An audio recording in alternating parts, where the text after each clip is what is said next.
금토일 시대입니다.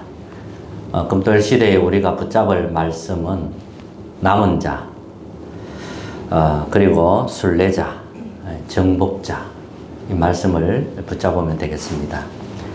남은 자는 하나님의 망대를 세우는 사람입니다. 오직 복음 때문에 남은 자입니다. 하나님이 준비해 둔 사람을 말합니다. 남은 자는 하나님이 다른 길을 다 막아서라도 오직의 길을 가게 하십니다. 그래서 우리 속에 있는 흑암의 망대부터 무너뜨리고 하나님의 7대 망대를 세우는 것입니다.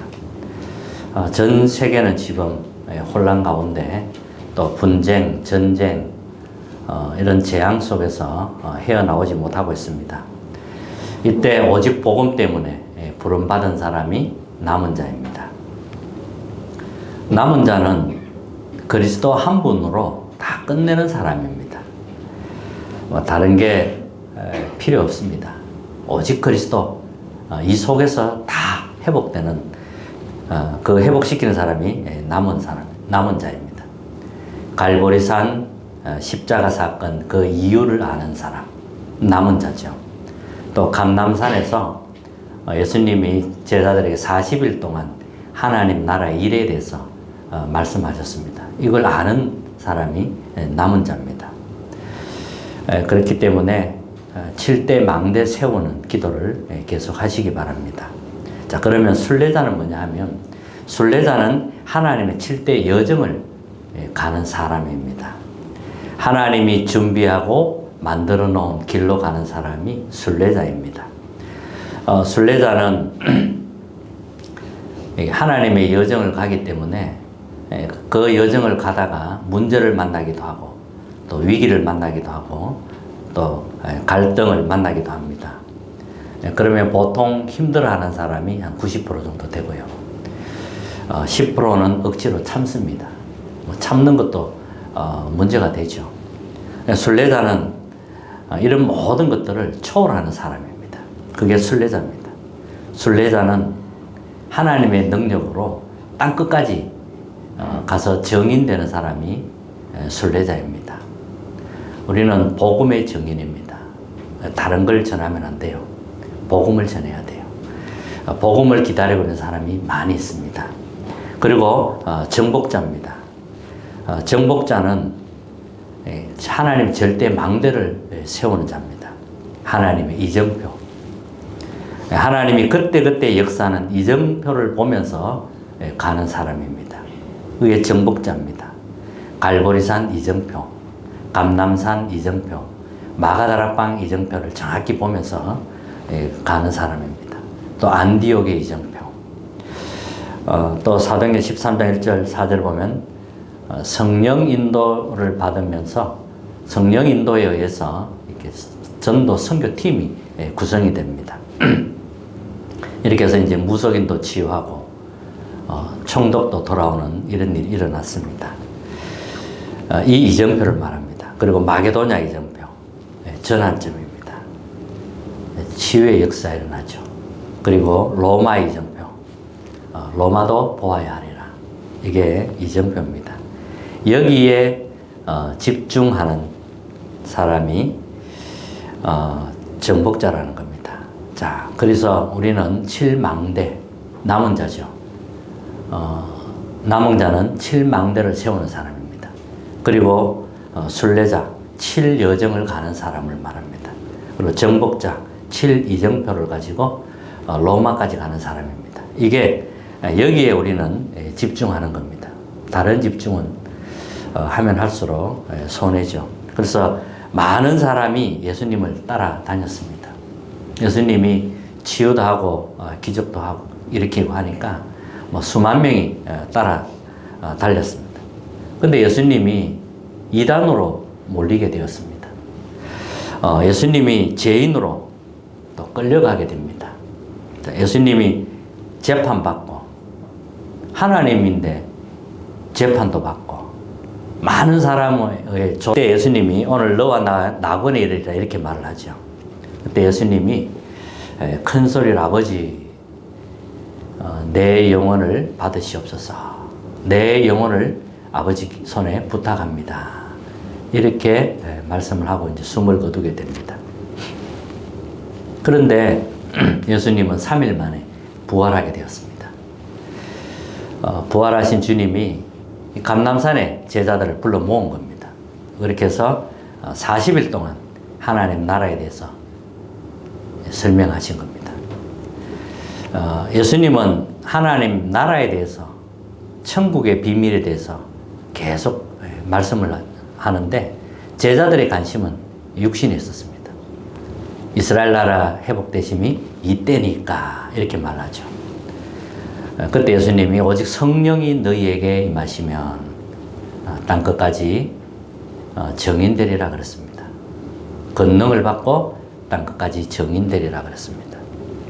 이 하늘 보좌의 능력이 우리의 망대가 되도록 그렇게 말씀하신 겁니다. 우리는 눈에 보이지 않는 위에서 주시는, 하나님이 주시는 영적인 힘이 필요합니다. 이 힘을 감람산에서 예수님이 말씀하신 겁니다. 약속하신 성령이 오순절날 마가다락방에 임한 겁니다. 이게 파수꾼의 망대라고 합니다. 그러니까 이제 5, 6, 5가지 힘이 오고 미래가 보이게 되는 겁니다. 마가다락방에 하나님의 능력이 임한 겁니다. 불같은 바람 같은 능력이. 그러니까 이제 15나라의 문이 열리고 하나님 말씀이, 이 복음이 전 세계 현장으로 퍼져나가기 시작한 겁니다. 이러다가 이제 베드로가 요한하고 이제 예루살렘 가는 성전으로 들어가는데 안전뱅이를 보고 안전뱅이를 이렇게 세우는 겁니다. 나사렛 예수 그리스도 이름으로 일어나 걸어라. 이것 때문에 또 법정 앞에 서서 신문을 받기도 하죠. 그랬더니 이제 베드로가 담대하게 천하의 구원 얻을 만한 다른 이름을 우리에게 주신 일이 없다. 이렇게 나온 겁니다. 자, 이 사건이 있고 나서 사도행전 5장에 보면 아나니아 삽비라 사건이 또 터집니다. 사탄이 네 마음에 가득하여 이렇게 해서 이제 아나니아 삽비라가 죽게 되고 사도행전 6장에 일꾼이 세워집니다. 일꾼이 세워져서 그 중에 이제 스데반이라고 하는 사람이 성령이 충만해서 이제 복음을 담대하게 전하게 됩니다. 그러다가 이제 잡히게 된 겁니다. 스데반이 이제 대제사장과 많은 사람 앞에서 이제 메시지를 전하게 되지요. 아브라함 때부터 지금까지 우리 조상들이 복음을 막지 않은 적이 있었냐? 그 이야기를 하는 겁니다. 많은 선지자가 일어나서 그리스도에 대해서 예언했는데 그때마다 그 선지자를 죽이고 핍박했다는 거죠. 복음만 나타나면 막는다는 겁니다. 이 복음이 없으면 우리가 모든 것 다 해도 재앙이 임하게 됩니다. 너희도 너희 조상과 같이 항상 성령을 거스리는도다. 조상들이 선지자를 핍박하고 그리스도를 예언한 사람을 죽였다. 너희는 천사가 전한 율법을 받고도 지키지 않았다. 이렇게 스데반이 담대하게 이야기하니까 그 말을 듣던 유대인들이 마음이 찔린 겁니다. 그를 향하여 이를 갈았다 그랬어요. 이렇게 해서 이제 스데반을 돌로 쳐 죽이게 됩니다. 근데 그때 스데반이 성령이 충만했기 때문에 하늘 보좌에서 주님이 서 계신 걸 보게 된 겁니다. 사람들이 돌로 스데반을 치니까 주여 나의 영혼을 받으시옵소서 이렇게 기도를 해요. 죄를 그들에게 돌리지 마옵소서. 이 말을 스데반이 하는 겁니다. 이렇게 해서 이제 정인들이 겉옷을 벗어 사울 발 앞에 두고 이제 돌로 쳐 죽이는 겁니다. 근데 이걸 이제 사울이 마땅히 여겼다 그랬습니다. 이 스데반의 순교를 당하고 이 환란으로 말미암아 사람들이 이제 유대, 사마리아 모든 땅에 다 흩어지게 되었습니다. 흩어진 사람들이 또 이제 곳곳에서 복음을 전하기 시작한 겁니다. 그 중에 한 사람이 빌립입니다. 빌립이 이제 사마리아 성에 들어가서 복음을 전하게 됩니다. 자, 오늘 첫 번째입니다. 생명 걸고 순교를 각오한 헌신이 나왔습니다. 자, 이런 사람들입니다. 중직자는 이런 사람들이에요. 스데반은 죽기를 각오했습니다. 하나님이 힘을 주신 거지요. 스데반이 위기에 빠진 이스라엘을 살리기 위해 죽기를 각오하고 헌신을 한 겁니다. 스데반이 복음 전하다가 잡혀왔습니다. 죽기를 각오하고 많은 사람 앞에 호소를 한 겁니다. 스데반의 이 생명 건 헌신은 지금도 계속되고 있습니다. 렘넌트 7명의 그 헌신, 스데반의 헌신, 그리고 바울의 헌신, 지금도 계속 되고 있습니다. 그 두 번째는 스데반의 순교로 안디옥 교회가 탄생하게 됩니다. 스데반의 환란으로 이제 흩어지기 시작했는데 복음 가진 사람들이 세운 교회, 모여서 세운 교회가 안디옥 교회입니다. 이때 시대적인 인물 바울이 돌아오게 됩니다. 스데반이 죽을 때 돌로 쳐도 좋다, 마땅히 여긴 사람이 바울입니다. 사울이라고도 하죠. 이 바울이 돌아오게 되는 겁니다. 놀라운 일이 일어났죠. 최고의 그 학문을 배운 사람입니다. 율법학자, 바리새인이고 산헤드린 공회원이고요. 베냐민 집하고 당대 최고의 그 스승 가말리엘의 제자이고 또 학문의 도시 길르기아 다소 출신입니다. 이 바울이 예수 믿는 사람을 잡으러 가다 그 다맥색에서 그리스도를 만나게 되는 겁니다. 너무 이제 예수 믿는 사람을 핍박하니까 하나님이 직접 바울을 꺾어버린 겁니다. 길을 가는데 다른 사람 귀에는 들리지 않아요. 사울아, 사울아 이렇게 누가 부르는 겁니다. 그래서 이제 바울이 너무 놀란 거죠. 주여 니시니까 나는 네가 핍박하는 예수다. 이 말 한마디에 바울이 완전히 무릎을 꿇게 됩니다. 자기는 잘한다고 했는데 예수님을 핍박하는 자였던 겁니다. 이렇게 해서 이제 바울이 돌아오게 됩니다. 안디옥 교회가 세워지면서 이제 전도 선교팀이 구성이 됩니다. 5명의 팀이 구성돼요. 그리고 이제 바나바와 바울을 따로 세우라 이렇게 이야기했거든요. 바나바가 이제 바울을 데려온 겁니다. 이렇게 해서 5명의 팀이 됩니다. 성령께서 바나바와 바울을 따로 세우라 이렇게 말씀하십니다. 정확한 성령의 인도에 따라서 전도 선교 역사가 일어나기 시작합니다. 그리고 세 번째, 역사적인 그런 문제를 해결하게 됩니다.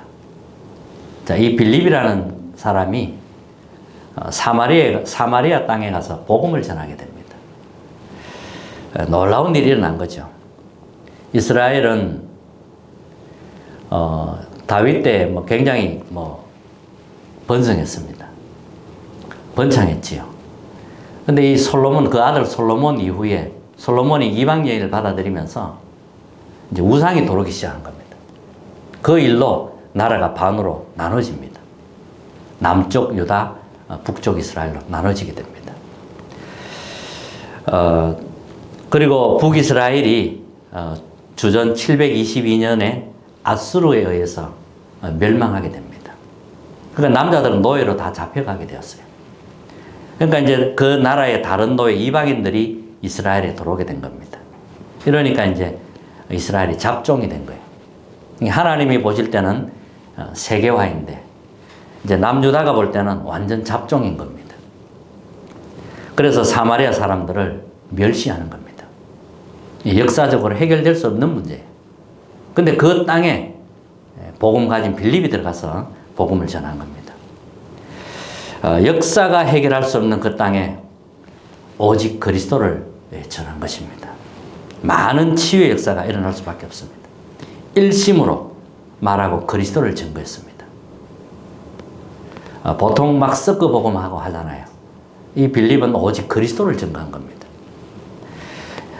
그리고 사도행전 8장 7절 8절에 보면 많은 사람에게 붙었던 더러운 귀신들이 크게 소리 지르며 나가고 또 많은 중풍병자와 못 걷는 사람이 나으니 그 성에 큰 기쁨이 있더라. 이렇게 복음이 계속 퍼져나간 것입니다. 이런 일이 스데반 죽음 이후에 또 빌립을 통하여 계속 퍼져나갔던 겁니다. 바울도 돌아오고 안디옥 교회도 생기고 하나님의 놀라운 역사가 일어났던 겁니다. 자, 결론입니다. 우리는 평안하고 행복해야 돼요. 깊고 고요한 시간이 필요합니다. 이때 치유가 됩니다. 아침에는 평안한 기도하시기 바랍니다. 그리고 낮에는 모든 것을 보고 누리는 기도가 되어져야 되고요. 밤에는 답을 얻는 깊은 기도의 시간을 가지시기 바랍니다. 망대 세우는 기도를 계속 하세요. 성삼위 하나님이 내 안에 충만하도록 보좌의 축복으로 이렇게 계속 기도로 망대를 세우는 겁니다. 그러면 이제 하나님이 준비한 여정으로 가게 되고 그러면 하나님이 그때그때 준비한 이정표를 따라서 이렇게 가게 되는 것입니다. 명절 아직 이제 월요일까지인데 그동안에 중요한 기도도 하시고 또 하나님 앞에서는 결단의 시간이 있는 그런 한 주간 되시기를 주님의 이름으로 축복합니다. 찬송가 505장입니다.